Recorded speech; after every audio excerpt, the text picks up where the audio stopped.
everyone, welcome back to my channel. I'm Dhruvi here and I am in my second year of MBBS and today is day 2 of a physiological clinical series. So let's start. A 50-year-old woman presented with manifestations of anemia, recurrent diarrhea, tingling sensation, anorexia and weight loss. Anaemia तो है, ये एक diagnosis तो confirm हो गया, मतलब कि anaemia तो है ही इस पेशेंट को। अब एनीमिया में भी कौन सा, बिकॉज एनीमिया में बहुत सी डाइवर्सिटी है, बहुत सारे टाइप्स की एनीमिया है, तो कौन सा टाइप का ये पेशेंट को कौन सा टाइप का एनीमिया है वो हमें कैसे पता चलेगा। तो सेकंड उसके सिम्टम्स क्या है, डायरिया है, tingling sensation, anorexia and weight loss. मतलब दो टाइप के सिम्टम्स आ रहे हैं, एक है जीआई सिम्टम्स एंड एक है neurological symptoms. Diarrhoea and weight loss GI symptoms की तरफ थोड़ा डाइवर्ट करते हैं and tingling sensation and anorexia belong more towards the neurological symptom. तो ऐसा तो कौन सा टाइप का एनीमिया है जिसमें जीआई सिम्टम्स भी देखने को मिलता है एंड न्यूरोलॉजिकल सिम्टम्स भी देखने को मिलता है। तो ब्लड पिक्चर जब हमने करवाया तो हमें तीन चीजें देखने को मिली, मैक्रोफेजेस, एनिसोसाइट्स एंड पोइकिलोसाइट्स। अब मैक्रोफेजेस क्या होता है, ब्लड वेसल के अंदर ब्लड सेल्स होता है, आरबीसी, डब्ल्यूबीसी, प्लेटलेट्स। डब्ल्यूबीसी काफी डिफरेंट टाइप्स के होते हैं, जैसे eosinophil, basophil, neutrophil, monocyte, lymphocyte. तो मोनोसाइट जब भी ब्लड वेसल के बाहर जाता है तब उसको मैक्रोफेज कहते हैं एंड दूसरे एंड ये मैक्रोफेज बाहर जाके दूसरे ऑर्गन में और टिश्यू में जब भी एंटर करता है तो उसका नाम चेंज हो जाता है। For example monocyte blood vessel में से बाहर निकला और लीवर के अंदर चला गया तो उसको मैक्रोफेज तो कहेंगे, बट उसका भी स्पेसिफिक नेम होता है जिसको हम कहते हैं कपफर सेल्स।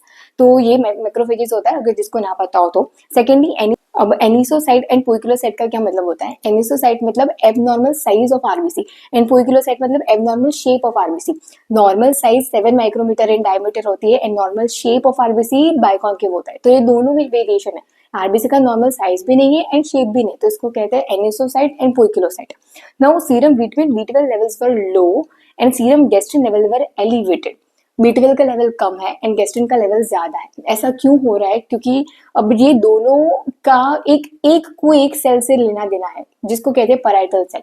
पैराइटल सेल जो है वो इंट्रिंसिक फैक्टर रिलीज करता है और इंट्रिंसिक फैक्टर विटामिन B12 के एब्जॉर्प्शन में हेल्प करता है। अब विटामिन B12 का लेवल कम है, उसका मतलब कि उसके एब्जॉर्प्शन में कुछ हैम्पर हुआ है, मतलब इंट्रिंसिक फैक्टर में कुछ प्रॉब्लम हुआ है, इंट्रिंसिक फैक्टर में प्रॉब्लम है या तो पैराइटल सेल में कुछ प्रॉब्लम है जिसकी वजह से इंट्रिंसिक फैक्टर रिलीज नहीं हो पा रहा।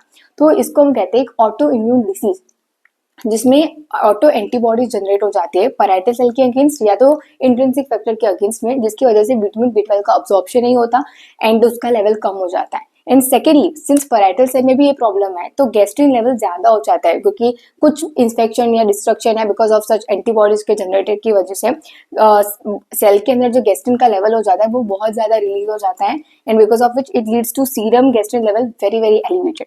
तो ये दो कंडीशन की वजह से हमें पता चलता है कि ये कुछ पैराइटल सेल में प्रॉब्लम है जिसकी वजह से दोनों का लेवल कम हो रहा है, गैस्ट्रिन का लेवल ज्यादा हो रहा है, B12 का लेवल कम हो रहा है। तो the probable diagnosis of this case is pernicious anaemia because B12 का लेवल कम है एंड गैस्ट्रिन का लेवल ज्यादा है। अब हमें B12 का लेवल कम है तो हम मेगालोब्लास्टिक एनीमिया भी तो कह सकते हैं। हमने पर्निशियस एनीमिया ही क्यों बोला, बिकॉज ऑफ दो रीजन। सबसे पहले गैस्ट्रिन का लेवल ज्यादा है, जब भी मेगालोब्लास्टिक एनीमिया होता है तो उसमें गैस्ट्रिन का लेवल कभी ज्यादा नहीं होता है, उसमें कुछ सच इंडिकेशन ही नहीं होता गैस्ट्रिन लेवल का कि वो ज्यादा होता है या कम होता है। सेकेंडली ये टिंगलिंग सेंसेशन एंड एनोरेक्सिया।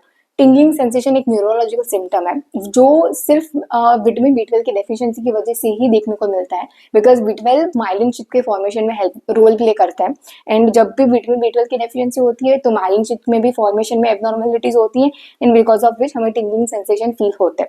तो because of this two reason हमारा प्रोबेबल डायग्नोसिस पूरा डाइवर्ट हो जाता है पर्निशियस एनीमिया की तरफ। सो प्रोबेबल डायग्नोसिस तो पर्निशियस एनीमिया है, तो ये कॉज ऑफ द कंडीशन पता चल गया। Second, what is the pathological basis of science and symptoms. Science and symptoms हमें क्यों देखने को मिल रहा है। So science and symptoms of gastritis है anorexia, weight loss, recurrent diarrhoea, elevated serum gastrin level and chronic gastritis leads to pernicious anaemia. मतलब ये सारे सिम्टम्स आ रहे थे गैस्ट्राइटिस की वजह से एंड गैस्ट्राइटिस जब लॉन्ग टर्म इंडिकेट हो जाता है तब हम उसको कहते हैं pernicious anaemia. Then third, comment on investigation result. Investigation result क्या मतलब, क्या हमने लैब ब्लड लिया और उसको जब हमने लेबोरेटरी में भेजा तो हमें क्या पता चला। सबसे पहले low vitamin B12 level leads to microcytic hypochromic anaemia. Anaemia तीन टाइप की होता है, normocytic normochromic, microcytic hypochromic and macrocytic hypochromic. तो जब भी विटामिन B12 की डेफिशिएंसी हो तो उसमें मैक्रोसाइटिक हाइपोक्रोमिक मतलब साइज ज्यादा हो गई है एंड उसमें हेमोग्लोबिन लेवल कम हो चुका है, तो MCH लेवल ज्यादा, MCHC लेवल कम, तो इसको कहते हैं macrocytic hypochromic type of anaemia. Second, elevated gastrin level suggests gastritis in which vitamin B12 level is reduced, that leads to megaloblastic anemia. Now, what treatment would you suggest for this patient?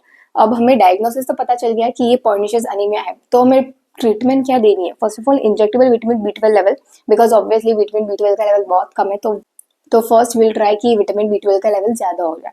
Then secondly vitamin B12 rich diet, हम patient को ऐसी advice देंगे कि वो ऐसा diet खाए which is rich in vitamin B12, जिसमें से उन्हें डाइटरी विटामिन B12 का लेवल भी ज़्यादा हो जाए, एंड हम इंजेक्टेबल तो दे ही रहे हैं, तो दोनों रीजन की वजह से ग्रेजुअली B12 का लेवल ज़्यादा हो जाए. Third, treatment of underlying cause of gastritis. Main तो गैस्ट्राइटिस ही है, क्योंकि क्रॉनिक गैस्ट्राइटिस की वजह से पर्निशियस एनीमिया हो रहा है. तो ऐसी क्या चीज़ है जो गैस्ट्राइटिस कॉज कर रही है? अगर वो भी हमने डायग्नोस कर लिया तो उसको भी कॉज फाइंड कर सकते हैं, उसको ट्रीट कर लेंगे तो पर्निशियस एनीमिया ऑटोमेटिक ट्रीट हो जाएगा. तो दिस आर द थ्री मतलब ट्रीटमेंट, लाइन ऑफ ट्रीटमेंट कि हम कैसे पर्निशियस एनीमिया को ठीक कर सकते हैं.